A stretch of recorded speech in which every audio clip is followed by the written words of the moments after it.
சற்று முன்பு கிடைத்துள்ள முக்கிய செய்தி, அதிமுக ஒருங்கிணைக்கப்பட்டு கூட்டணி அமைக்கப்பட்டாலும் திமுகவின் மெகா கூட்டணிதான் வெற்றி பெறும் என்று தமிழ்நாடு இந்து சமய அறநிலையத்துறை அமைச்சர் சேகர் பாபு குறிப்பிட்டிருக்கிறார்.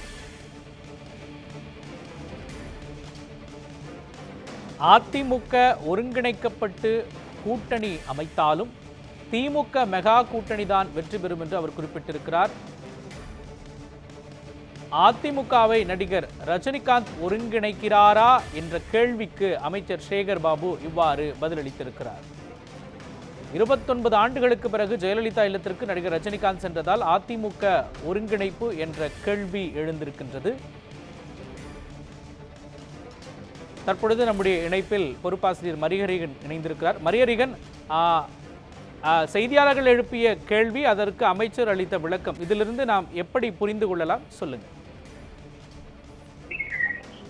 மோகன், நீங்கள் குறிப்பிட்டதை போன்று ஏறக்குறைய 29 ஆண்டுகளுக்கு பிறகு ஜெயலலிதா வாழ்ந்த வேதா இல்லத்திற்கு நடிகர் ரஜினிகாந்த் சென்றிருந்தார். இந்த பயணம் தொடர்பாக அமைச்சர் சேகர் பாபுவிடம் செய்தியாளர்கள் கேள்வி எழுப்பினார்கள். அதிமுகவை ஒருங்கிணைக்கக்கூடிய பணியில் நடிகர் ரஜினிகாந்த் ஈடுபடுகிறாரா என்ற அந்த கேள்விக்கு அமைச்சர் சேகர் பாபு சொல்லும் பொழுது, யார் ஒருங்கிணைக்கப்பட்டாலும் அல்லது அதிமுக ஒருங்கிணைக்கப்பட்டாலும் கூட திமுக தலைமையிலான மெகா கூட்டணி தான் 2026 சட்டமன்ற தேர்தலில் ஒரு வெற்றியை பெறும். குறிப்பாக 200க்கும் மேற்பட்ட தொகுதிகளில் திமுக அதனுடைய கூட்டணி பலத்தோடு வெற்றி பெறும் என்கிற ஒரு கருத்தை சொல்லியிருக்கின்றார். இந்த இடத்தில் மிகவும் நுட்பமாக பார்க்க வேண்டிய ஒரு விஷயம் என்னவென்றால், அதிமுகவை ஒருங்கிணைக்கக்கூடிய பணியில் நடிகர் ரஜினிகாந்த் இறங்கி இருக்கிறாரா என்ற பேச்சுதான் பிரதானப்படுகிறது. இதில் 2 அம்சங்கள் பார்க்க வேண்டியிருக்கிறது. 29 ஆண்டுகளுக்கு பிறகு நடிகர் ரஜினிகாந்த் மறைந்த முதலமைச்சர் ஜெயலலிதா வாழ்ந்த வேதா இல்லத்திற்கு சென்றிருக்கின்றார். நடிகர் ரஜினிகாந்த் இதுவரை 4 முறை வேதா இல்லத்திற்கு சென்றிருப்பதாக நேற்றைக்கு செய்தியாளர் சந்திப்பின் போது அவர் கூறினார். குறிப்பாக 1977ஆம் ஆண்டு வரை அதற்கு முன்பு செல்லவில்லை என்பதும், 1977ஆம் ஆண்டு ஜெயலலிதா அவர்கள் தன்னை அழைத்ததாகவும் சினிமாவில் நடிப்பது தொடர்பான விஷயங்களை விவாதிப்பதற்காக தன்னை அழைத்ததாகவும் அதனால் தான் சென்றேன் என்ற ஒரு கருத்தை கூறியிருந்தார். 2வது முறையாக ராகவேந்திரா திருமண மண்டபத்திற்கு சிறப்பு விழாவின் போது ஜெயலலிதாவை அழைப்பதற்காக நடிகர் ரஜினிகாந்த் ஜெயலலிதா வாழ்ந்த வேதா இல்லத்திற்கு சென்றார். 3வது முறையாக தன்னுடைய மகளினுடைய திருமண அழைப்புகளை கொடுப்பதற்காக நடிகர் ரஜினிகாந்த் வேதா இல்லத்திற்கு சென்றிருந்தார். 4வது முறையாக அவர் பிறந்த நாளில் அவருக்கு மரியாதை செலுத்தக்கூடிய வகையில் நடிகர் ரஜினிகாந்த் சென்றிருப்பதாக கூறப்பட்டிருக்கிறது. மொத்தம் 4 முறை நடிகர் ரஜினிகாந்த் அவர் வேதா இல்லத்திற்கு சென்றிருக்கிறார்.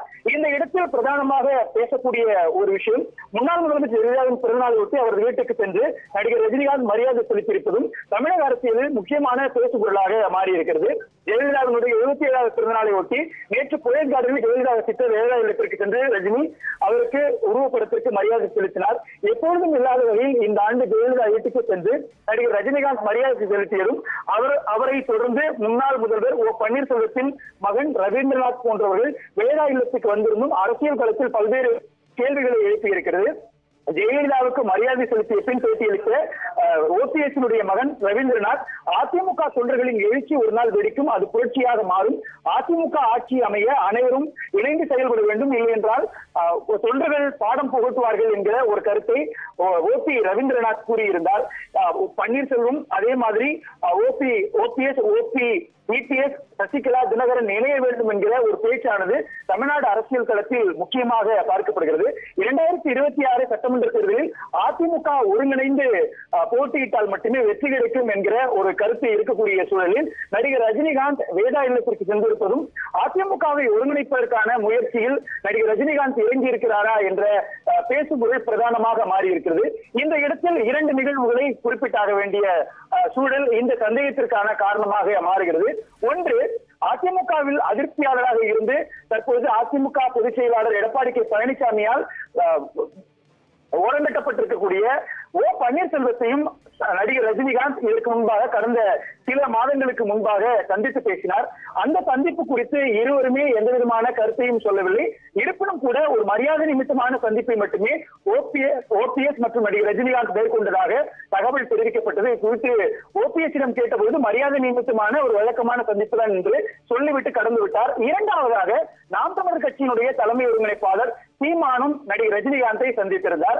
சீமான் ரஜினிகாந்த் சந்திப்புக்கு பிறகு செய்தியாளர்கள் கேட்ட கேள்விக்கு சீமான் சொல்லும் பொழுது இது ஒரு மரியாதை நிமித்தமான சந்திப்பு என்றும் அதே சமயத்தில் அரசியல் சார்ந்த பல விஷயங்களை இருவரும் பேசினோம் என்றும் கூறினார். இந்த சந்திப்பு நடிகர் ரஜினிகாந்த் சீமானுடைய சந்திப்புக்கு பிறகுதான் சீமான் சில அரசியல் நகர்வுகளை மேற்கொண்டார். அதனுடைய தொடர்ச்சியாகத்தான் ஈரோடு கிழக்கு இடைத்தேர்தல் வந்தது. ஈரோடு கிழக்கு இடைத்தேர்தலின் பொழுது தந்தை பெரியார் குறித்த சர்ச்சை கருத்தை பேசியிருந்தார். இதனால் ரஜினியுடைய சந்திப்பினுடைய தாக்கமாக பாஜகவினுடைய அணி சார்பாக நாம் தமிழர் கட்சியினுடைய தலைமை ஒருங்கிணைப்பாளர் சீமான் ஈடுபடுகிறாரா என்கிற பேச்சும் பேசுபொருளாக மாறியிருந்தது.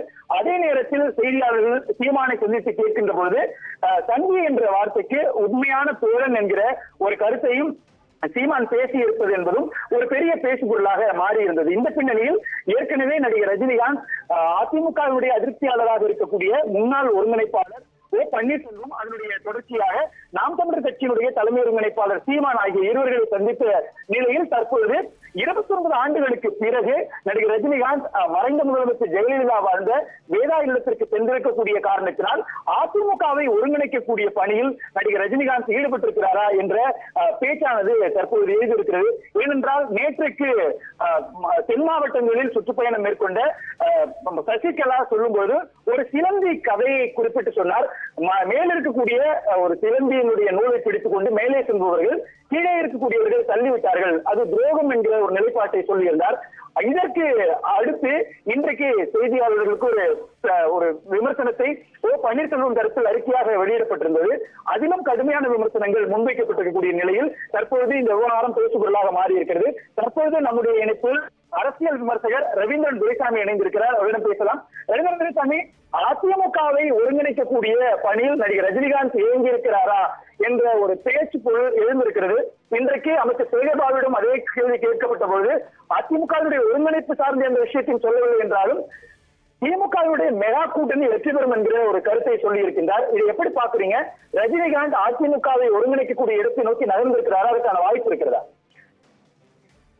அதாவது அண்ணன் ரஜினிகாந்தை பற்றிய செய்திகள் பார்வையற்றோர் யானையை பார்த்தது போல் தொடர்ந்து வந்து கொண்டிருப்பது அவருடைய ராசியோ என்னவோ, அப்படித்தான் நாம் அதை பார்க்க வேண்டும்.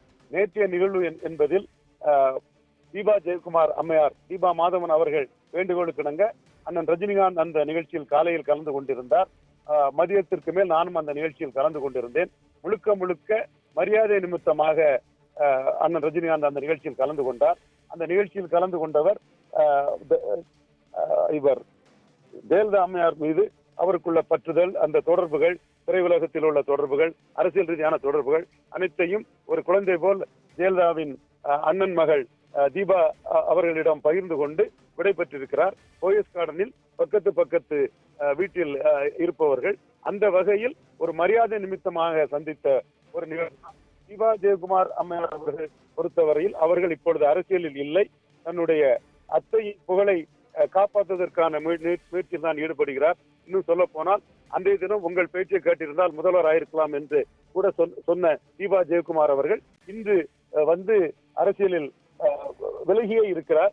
அந்த சூழ்நிலையில் ரஜினிகாந்த் அதனை நினைக்கிறார் என்ற வகையில் யாரும் அதை சொல்வது சரியான தகவலாக இருக்காது. அமைச்சர் சேகர் பாபு அவர்களும் அந்த மாதிரி ஒரு செய்தியை கூறவில்லை. அதே வேளையில் அவர் திமுக கழகம் வெற்றி பெறும் என்று அவர்கள் கிளைம் பண்ணுவது சரியான ஒரு விஷயம்தான். பெருந்தலைவர் காமராஜ் 57, 62 தேர்தல் காலங்களில் 45% பலத்திற்கு மேல் இருந்த ஒரு பெரிய மக்கள் தலைவராக இருந்தது போல இன்று ஜோதி பாசு போல் ஒரு 45% மேல் பலம் கொண்ட ஒரு அணியின் தலைவராக மு.க. ஸ்டாலின் அவர்கள் தமிழ் மண்ணில் இருந்து கொண்டிருக்கிறார். ஸ்டாலினுக்கு எதிராக எடப்பாடி பழனிசாமி தலைமையில் ஒரு அணி, அண்ணாமலை தலைமையில் NDA, சீமான் தனிக்காட்டு ராஜாவாக எல்லா கட்சிகளையும் எதிர்த்து களத்தில், புதிதாக விஜய், அவரும் இதுவரை தான் கூட்டணி ஆட்சி என்றுதான் கூறியிருக்கிறார்கள்.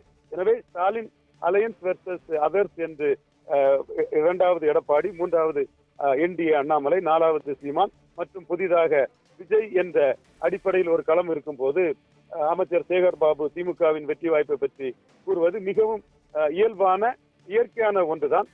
இதில் ரஜினிகாந்திற்கு எந்த ரோலும் இருப்பதாக நான் கருதவில்லை. இன்னும் எனக்கு தெரிந்தவரை நான் தெளிவாக கூறுகிறேன், தமிழக முதல்வர் மு.க. ஸ்டாலினுடன் மிகுந்த நட்புடனும் பாசத்துடனும் பழகி வருபவர், குடும்ப நண்பராக பழகி வருபவர் அண்ணன் ரஜினிகாந்த் அவர்கள் 2021ஆம் ஆண்டிலே அண்ணன் ரஜினிகாந்த் மு.க. ஸ்டாலினுக்கு எதிராக குரல் கொடுப்பார் என்ற செய்திகள் வந்தபோது அரசியலை விட்டு விலகி அண்ணன் ரஜினிகாந்த் யாருக்கு எதிராகவும் குரல் கொடுக்க மாட்டார், அவர் நடுநிலை வைப்பார் என்ற கருத்தை நான் சொன்னேன்.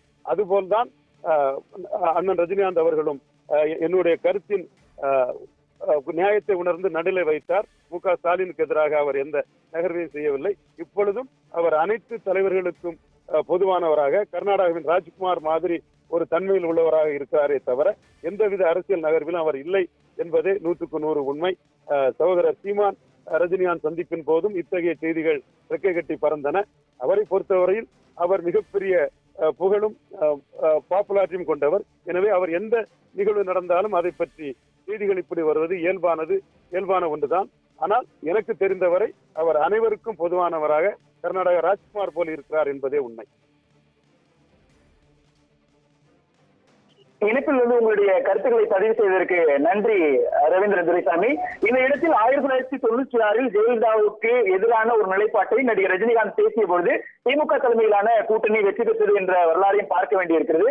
அதே சமயத்தில் 29 ஆண்டுகளுக்கு பிறகு மறைந்த முதலமைச்சர் ஜெயலலிதாவுடைய வேதா இல்லத்திற்கு நடிகர் ரஜினிகாந்த் சென்றிருக்கக்கூடிய பின்னணியில் அதிமுகவை ஒருங்கிணைக்கக்கூடிய பணியில் நடிகர் ரஜினிகாந்த் ஈடுபடுகிறாரா என்ற பார்வை முன்வைக்கப்படுகிறது. ஏற்கனவே குறிப்பிட்டதை போன்று நாம் தமிழர் கட்சியினுடைய தலைமை ஒருங்கிணைப்பாளர் சீமான், அதே போன்று அதிமுகவுடைய முன்னாள் ஒருங்கிணைப்பாளர் ஓ பன்னீர்செல்வம் ஆகிய இருவரையும் சந்தித்த சூழலில் தொடர்ந்து 29 ஆண்டுகளுக்கு பிறகு நடிகர் ரஜினிகாந்த் வேதா இல்லத்திற்கு சென்றிருப்பது என்பதும் முக்கியமான இந்த அதிமுகவை நடிகர் ரஜினிகாந்த் ஒருங்கிணைக்கிறாரா என்கிற ஒரு கேள்விக்கான பிரதானமான அம்சமாக மாறி இருக்கிறது. இது தொடர்பான விவகாரங்கள் அடுத்தடுத்து வரக்கூடிய அரசியல் நகர்வுகள் மூலமாக நமக்கு விளக்கமாக தெரியும். மோகன்ராஜ்,